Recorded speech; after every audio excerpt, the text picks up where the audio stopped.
Hello students.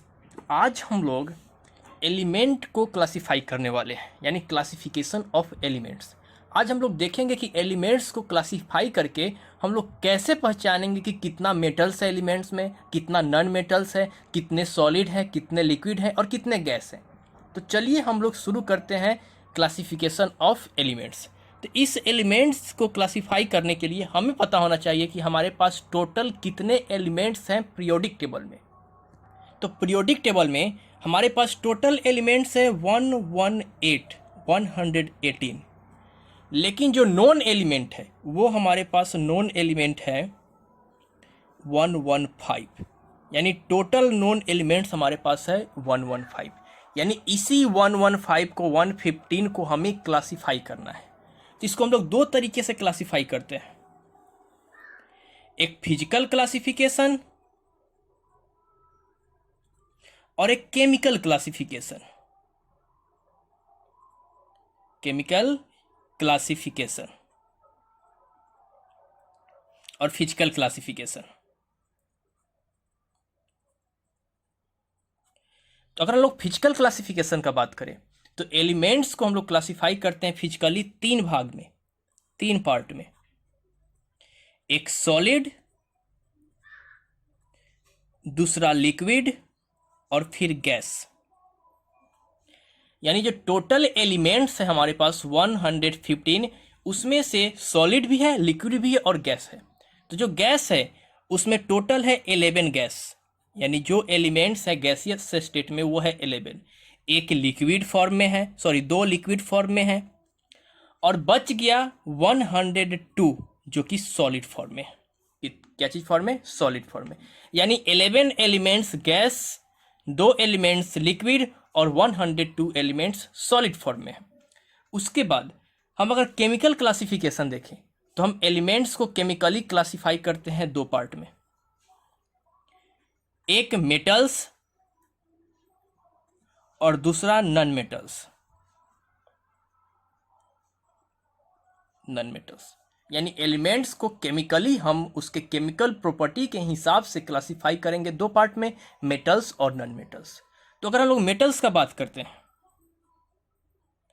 तो ये metals हमारे पास हैं टोटल 93, यानी मेटल जो है हमारे पास वो है 93। तो नॉन मेटल कितना होगा? 115 में से 93 माइनस कर देंगे तो जो नॉन मेटल्स हमारे पास होगा वो होगा 22। कितना? 22। तो इस 93 जो मेटल्स है उसमें से 92 सॉलिड मेटल्स है, 92 सॉलिड मेटल्स। कितना? 92। जो एक मेटल्स है वो है लिक्विड फॉर्म में, वन लिक्विड मेटल जो कि मरकरी है। जो क्या है? मरकरी। यानी मरकरी मेटल को छोड़कर बाकी 92 मेटल सॉलिड फॉर्म में है।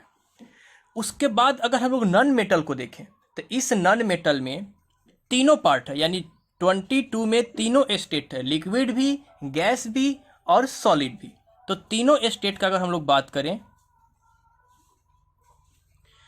तो यहाँ पे हम सॉलिड लिख देते हैं, यहाँ पे लिक्विड लिख देते हैं और यहाँ पे गैस लिख देते हैं। यानी गैस का अगर हम लोग बात करें तो हमारे पास 11 गैस नॉन मेटल है, 11 गैसियस नॉन मेटल। एक लिक्विड नॉन मेटल है, एक हमारे पास लिक्विड नॉन मेटल्स है, एक लिक्विड नॉन मेटल्स। और जो बच गया यानी 1 and 11 12, यानी 10 जो है वो 10 है सॉलिड नॉन मेटल्स,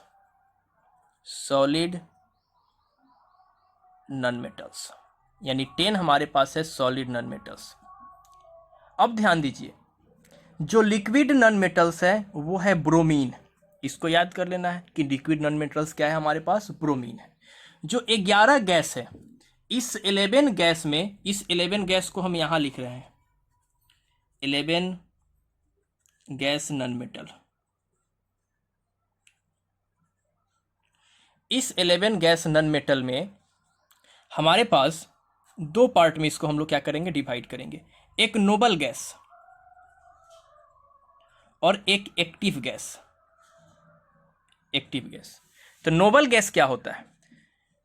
एक तरह का वैसा गैस जो किसी भी रिएक्शन में पार्टिसिपेट नहीं करता है, वो क्या चीज़ है, अनरिएक्टिव है, उसको हम लोग क्या बोलते हैं, नोबल गैस बोलते हैं। उसको किसी से मतलब ही नहीं है। तो टोटल होते हैं 6, यानी कितने नोबल गैस, 6 नोबल गैस।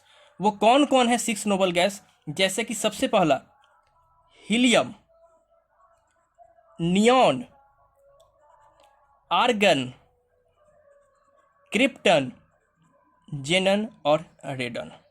ये 6 नोबल गैस है जो कि इनएक्टिव होता है, किसी से मतलब नहीं होता है। बच गया 5, तो 5 होते हैं एक्टिव गैस।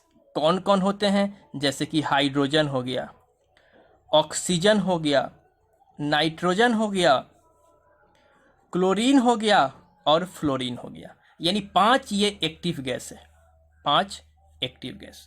तो याद रखना है, 5 एक्टिव गैस के मदद से हम कोई रिएक्शन करते हैं। बाकी जो है नोबल गैस ये फ्री रहता है, फ्री स्टेट में रहता है, इसको किसी से मतलब नहीं है। और एक लिक्विड नॉन मेटल जो कि ब्रोमीन है। और जो 10 सॉलिड है इसका भी कुछ एग्जाम्पल देख लेते हैं 10 सॉलिड का। जैसे कि कार्बन हो गया, फॉस्फोरस हो गया, सल्फर हो गया, ये सारा क्या है, सॉलिड नॉन मेटल्स है। अगर हम लोग बात करें इस मेटल्स का कि मेटल्स जो हैं वो रिएक्टिविटी सीरीज में कहाँ पे हैं, यानी मेटल्स जो है वो पीरियोडिक टेबल में कहाँ प्रेजेंट है। तो ये जो आपको दिख रहा है पीरियोडिक टेबल, इस पीरियोडिक टेबल में जितने भी आपको ग्रीन वाला पार्ट दिख रहा है, यानी इधर से लेके इधर की तरफ बढ़ने पे ये सारा क्या है, मेटल्स है। यानी ये सारा ग्रीन वाला पार्ट हमारे पास क्या है, मेटल्स। तो मेटल्स का पोजीशन कहाँ होता है पीरियोडिक टेबल में, वो होता है लेफ्ट। और लेफ्ट से जब हम लोग राइट जाते हैं तो वो मेटालिक कैरेक्टर उसका डिक्रीज करता है और वो पहले कन्वर्ट हो जाता है क्या चीज़ में, मेटलॉइड्स में। मेटलॉइड्स क्या होता है, जिसके पास प्रॉपर्टी होता है मेटालिक और नॉन मेटालिक्स। फिर मेटलॉइड्स वो कन्वर्ट होना शुरू हो जाता है क्या चीज़ में, नॉन मेटल्स में। यानी यहाँ ग्रीन वाला पार्ट, ये टोटल और ये टोटल, इस दोनों को हम लोग बोलते हैं लेंथेनॉइड्स और एक्टेनॉइड्स, जो कि हमें पढ़ना है पीरियोडिक क्लासिफिकेशन में। ठीक है, तो ये वाला आपको क्या चीज़ दिख रहा है, रेड वाला, ये रेड वाला है आपका गुलाबी कलर का जो दिख रहा है वो है मेटलॉइड्स। और यहाँ पे जो आपको दिख रहा है राइट साइड में वो है नॉन मेटल्स, यानी येलो कलर का जो आपको दिख रहा है ये क्या है, नॉन मेटल्स। तो हम जैसे ही लेफ्ट से राइट जाते हैं इसका मेटालिक कैरेक्टर डिक्रीज करता है, और किसका कैरेक्टर इंक्रीज करता है, नॉन मेटालिक कैरेक्टर इंक्रीज करता है। और जैसे ही हम राइट से जब लेफ्ट आते हैं तो नॉन मेटालिक कैरेक्टर डिक्रीज करता है और मेटालिक कैरेक्टर इंक्रीज करता है। तो ये क्या था आपका, मेटल्स था हमारे कहाँ पे, पीरियोडिक टेबल में।